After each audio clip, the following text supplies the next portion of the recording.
up, guys? So, today we are going up to see sharks. So, Where are we? I think it's called a shark tour. Yeah. Yeah, it's called a shark tour. So yeah, that is what we are going to be doing today. And it's very, very cold out here today. Yeah.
look carefully, you'll notice there's lots of little fish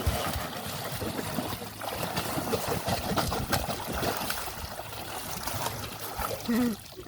If you look real carefully, I mean, those little fish are very small. I mean, they're just a few inches long. You can see them better actually over here.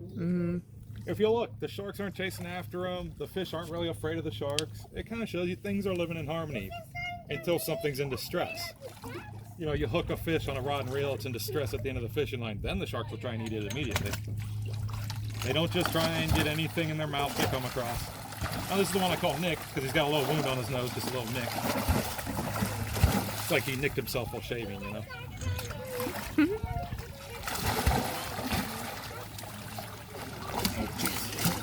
Oh! My phone's cut off. By the way, you may notice they're very respectful of each other. If you watch carefully, they don't bite each other. You got bigger ones and smaller ones all mixed together. I mean, they're way more respectful of each other than like dogs, lions, bears. People have buffets often. There is. Yeah, absolutely. So it's not like they're starving, you know? And if they need to, they can go well over 6 weeks without eating if they have to, you know. And that's why when they get a chance to feed, they'll really gorge themselves. I mean, you can't feed sharks enough, you know.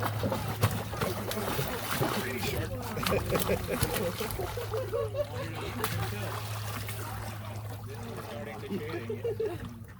You know, something a lot of people don't know about sharks, they don't suffer from diseases and cancers. There's a few very rare examples, but it's extremely rare.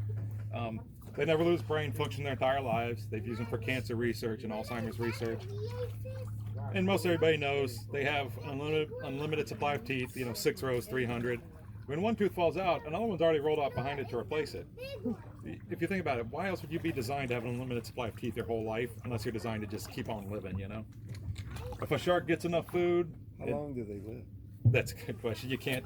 A biologist couldn't dissect one and age it because no part of the body calcifies. So there's no real knowing. You can only make educated guesses, things they see in aquariums and stuff like that.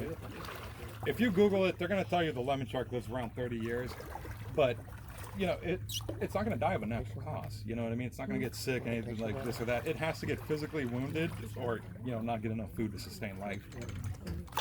And things that slow down, other things hone in on it. You know what I mean? If one of the sharks was, for whatever reason, injured, you know, a bull shark swimming around would notice he's not swimming well and would hone in on him, you know, try to eat him probably. What's the largest one you've seen over? Lemon shark? Oh, any shark while feeding? We had a big hammerhead come in that was probably the largest. He was 12 foot plus, over 400 pounds. What was interesting, they weren't afraid of him at all. A lot of these lemon sharks stopped feeding and all they did was swim in his way and kept him away from the bait. Like a minute or two went by, he never got close enough to the bait to even get a bite. He just got discouraged and left. Even though he's by far the biggest shark. And like, if you had hooked one of the smaller ones, especially the lemon sharks, on a rod and reel, he would have gone over and tried to eat it. Like I've watched hammerheads do that 100 times. Like, they are all healthy, they have the same kind of teeth, designed for gripping and holding, not designed to bite chunks out of things, so I think they weren't afraid of him for that reason. But if a bull shark hits the scent line, they'll all scatter and run away as fast as you can. The bull shark's very dangerous. First off, it has the most testosterone of any animal on the planet, 300 times more than a man. And we can't really see the scent line today, but when the bull shark hits the scent line, everything in the scent line could be the source of the smell. Any shark, a bird, anything, in his mind, that's the source of the smell. So he's coming and he's going to take a bite of whatever's in the scent line, you know? So every shark, it seems like they know instinctively to get out of his way and stay out of his way. But those little black birds you see over there, the cormorant,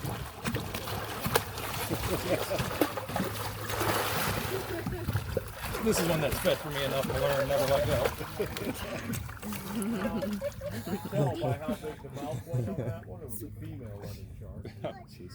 That's a joke, everybody. The guys get that joke a little quicker than girls do.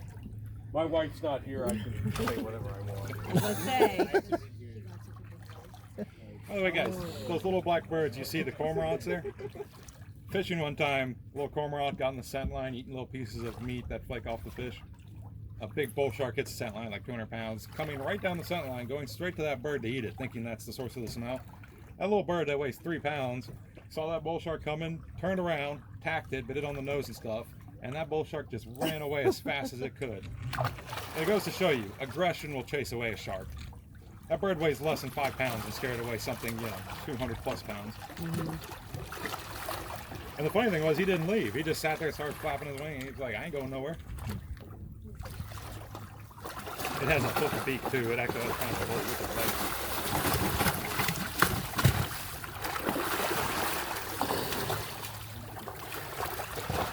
I didn't really want it to get that.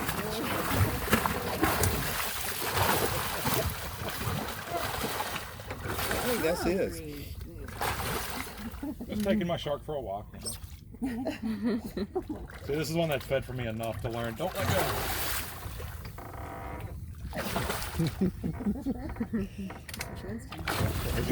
Where you guys from again? Just wait for him.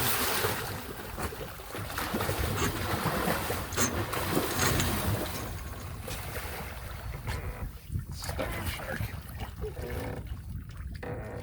If I can roll him upside down, he'll start to fall asleep, and then he might let go. All sharks will fall asleep when they go upside down for long enough. It's called tonic immobility.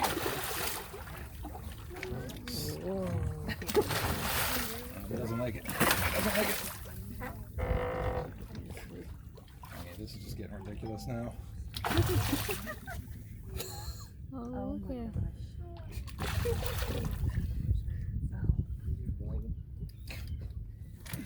What is he doing? He's just being ridiculous. Like a pit bull that's going lockjaw. He Bite wants, through it or something. For God's sake. he wants that fish. This is just a battle of wills now. Look at this other shark boxing. Come on, man.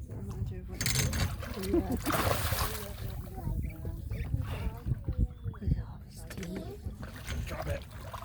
Drop it. Oh, I hit the wrong button. I hit the wrong Don't button. swim down with it.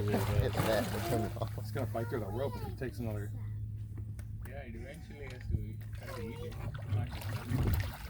Never seen one hang on this long. This is ridiculous. Like, I really don't know what to make of this guy.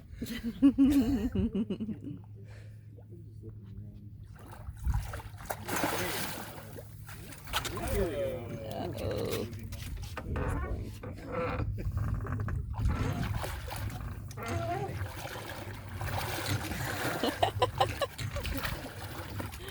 I think he likes that. This shark is ridiculous. Chicken leg.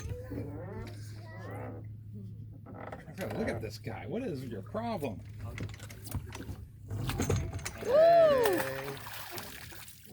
It's like when you were a year old and give you a rib bone.